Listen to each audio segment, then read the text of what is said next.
Depois de 13 anos de governo do PT, o Brasil é um país socialista?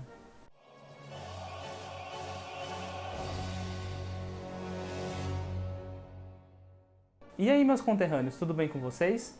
Meu nome é Guilherme, mas me chamam de Quinoco, e sejam bem-vindos a mais um vídeo do canal CAD Comunista. Nesse vídeo, eu vou estar explicando para vocês se o Brasil é ou não um país socialista.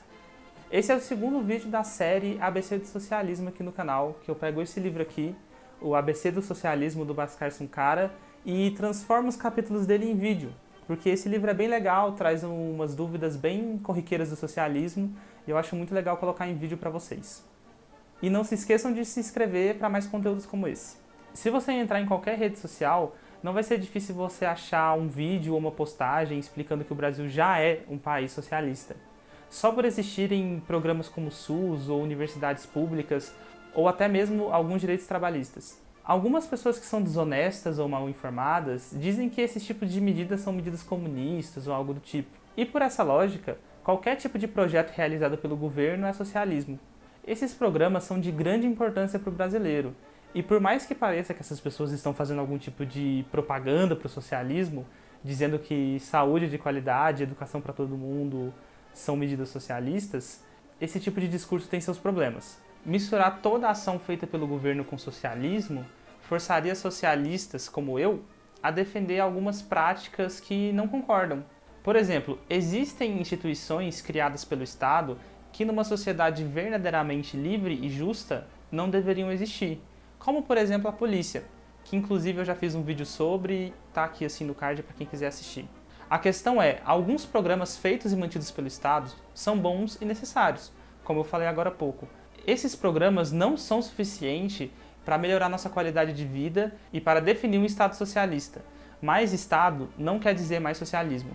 Mas então, se alguns programas do governo não deveriam existir, por que eles existem? Por que essas políticas do Estado são boas, mas assim não são suficientes? O que impede elas de serem suficientes? Quem? Eu já falei muito isso aqui no canal, mas não custa nada falar de novo. Vivemos em uma sociedade capitalista, em que o lucro e o interesse dos grandes empresários, que a gente também pode chamar de capitalistas, estão na frente do bem-estar e da vida das pessoas. Esses capitalistas impedem que esses programas sejam suficientes. A existência desses programas faz com que eles tenham menos lucro. Então, para eles, seria melhor que esses setores fossem ou privatizados ou sucateados. Eles sempre vão querer dar um jeito de sair ganhando, de ter os seus interesses atendidos. Na pandemia, por exemplo, muito se falou de não deixar a economia parar, de que todos tinham que continuar trabalhando e que tudo ia se resolver. E tudo se resolveu, só que para os ricos. Em 2021, ano de pandemia, o Brasil ganhou 11 novos bilionários, mas ele entrou de volta no mapa da fome. As pessoas não pararam de trabalhar, mas continuaram morrendo, os alimentos continuaram ficando mais caros. Mas isso não interessa para esses caras, para os ricos, porque para eles, se está dando lucro, está dando certo. O dinheiro é mais importante que vidas. O trabalho e a morte da maioria são necessários e até bom para essa minoria que só pensa em lucrar, que só pensa em dinheiro. O Brasil não é um país socialista, nem meio socialista e está muito longe de ser. Se ele fosse minimamente socialista, a única coisa que a gente precisaria fazer seria continuar expandindo o governo, continuar elegendo políticos que são simpatizantes e deixar esses políticos criarem leis para levar a gente para ainda mais socialismo. O que precisamos entender é o porquê dessas reformas e programas, no final das contas, não serem suficientes para resolver nossos problemas e porque os capitalistas que impedem elas de ser. Primeiro, os ricos e poderosos investem pesado em atividades políticas para promover seus interesses e bloquear as reformas que são a favor do povo. Por exemplo, algumas empresas podem financiar campanhas, seja persuadindo o funcionário a votar em certo político ou até doando algum tipo de quantia para ajudar nessa campanha política. Hoje em dia no Brasil isso é feito de forma ilegal, mas ainda é feito. Como, por exemplo, o Luciano Hang, o dono da Van, que em 2018 persuadiu os funcionários dele a votar no Bolsonaro, falando que para o Brasil continuar crescendo, o Bolsonaro precisaria estar lá, o Brasil só ia melhorar se o Bolsonaro estivesse lá, como, por exemplo, no vídeo que eu vou mostrar para vocês aqui. Se você não for votar, se você anular seu voto, se você votar em branco, e depois do dia 7, o nosso país, lamentavelmente, ganha a esquerda, a Van vai repensar o nosso planejamento. Talvez a Van não vai abrir mais lojas, e aí se eu não abrir mais lojas, ou se nós voltarmos para trás, você está preparado para sair da Van? E o meu sonho de daqui a 4 anos ter 200 lojas, 30 mil colaboradores diretos, mais de 150 mil colaboradores indiretos. Este sonho vai tudo de água abaixo? Você é o responsável por isso. Esses grandes empresários têm um conjunto comum de ideias e valores que eles querem proteger para impedir que aconteça qualquer tipo de mudança maior no sistema. Principalmente se essas mudanças vierem da cabeça dos trabalhadores ou da esquerda. A mudança pode até acontecer, mas se ela mexer nos privilégios dele, elas não podem acontecer. A mudança só pode acontecer se for boa para essa burguesia. Afinal de contas, no capitalismo, o governo depende desses grandes empresários para manter a atividade econômica e para financiar a si mesmos. O dinheiro que o governo tem para realizar certos projetos está diretamente ligado com o estado da economia capitalista e com a taxa de lucro desses grandes empresários. No final das contas, se os empresários não gostam de uma lei que ajuda os trabalhadores, eles simplesmente se recusam a colocar seu dinheiro para girar a economia, diminuem a sua atividade econômica. Eles fazem isso aumentando os preços dos materiais que eles produzem ou até mesmo tirando as suas fábricas do Brasil. As empresas resistem fazendo o que a gente chama de greve de capital.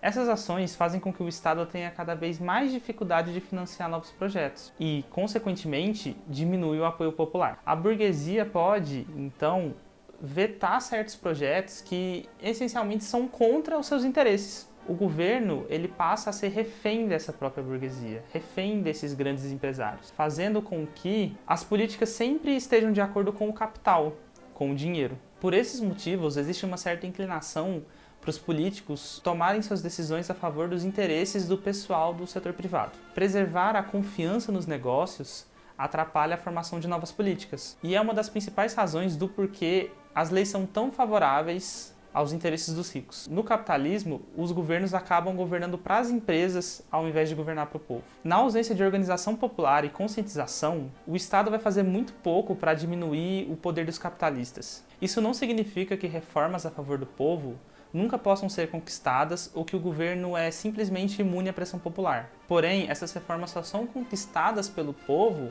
em sua luta contra os empregadores. Esse vídeo não é sobre a diferença de reforma e revolução ou como as reformas não levam a nada, mas temos que entender que as reformas são insuficientes. Lutar por reformas que ajudariam o povo imediatamente é importante, mesmo no Estado capitalista. Errado é simplesmente eleger políticos para o gabinete ou assistir o governo fazer reformas sem questionar. Nenhum socialista seria contra esforços para garantir as necessidades básicas e para tirar programas sociais como saúde básica, como educação, assistência médica ou moradia das mãos do mercado. Afinal, a gente não pode ter uma democracia política sem ter uma democracia econômica. Uma decisão que afeta todos tem que ser tomada por todos. E no capitalismo, os ricos terão sempre a capacidade de parar a democracia popular, independente de quem estiver no governo. Conquistar o poder governamental e usar esse poder para acabar com a influência dos ricos é uma condição necessária para iniciar uma transição socialista. Um governo que é conduzido por um partido socialista, por exemplo, tentaria trazer as principais indústrias e empresas sobre algum tipo de controle social, com o povo tendo mais poder de decisão sobre o que acontece com ela, para não ficar refém do capital, como acontece hoje. Mas só esse controle social não seria suficiente. A gente tem, no século passado, algumas experiências de social-democracia lá nos países nórdicos, que mostram pra gente que simplesmente alguns tipos de reformas não são suficientes, porque chega num ponto que as empresas capitalistas não aceitam mais essas mudanças. Nesses países, as mudanças aconteciam, e quando elas começavam a realmente incomodar essas grandes empresas, eles meio que barravam, falavam, chega. E esse chega dessas grandes empresas fizeram com que, hoje em dia, esses países que eram tão sociais-democratas, que eram as vitrines da social-democracia do mundo, estão em uma crise política, em que essa social-democracia nunca foi tão mal vista lá. Mas esse assunto é melhor tratado pela camarada Laura Sabino. E se eu conseguir deixar o vídeo dela em algum lugar por aqui, eu deixo, se não tiver, tá aqui na descrição. Para a gente conseguir barrar as ofensivas capitalistas e conservadoras, uma transição socialista ela tem que ter apoio massivo do povo e participação direta desse povo nos assuntos do governo. Ao invés de ficar pensando como seria um governo menos pior no sistema capitalista, a gente deveria começar a lutar para construir um governo do povo, pelo povo e para o povo uma realidade, e não ficar nesse quase que nem os países nórdicos.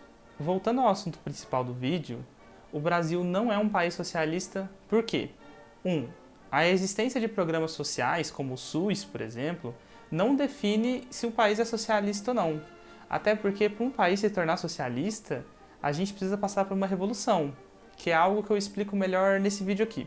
2. A nossa política depende da economia capitalista, então ela está à mercê do capital, dos ricos.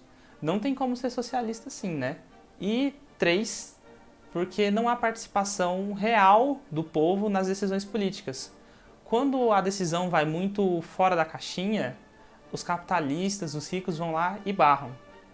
Também não tem como ser socialista assim, né, gente? Pelo amor de Deus. O governo não está governando para o povo. Então é isso, gente. Esses foram alguns dos motivos que explicam para vocês por que o Brasil não é um país socialista. E se vocês tiverem alguma dúvida, vocês podem colocar aqui embaixo nos comentários que eu respondo. Não tem como responder alguns comentários tipo esse, ou esse aqui.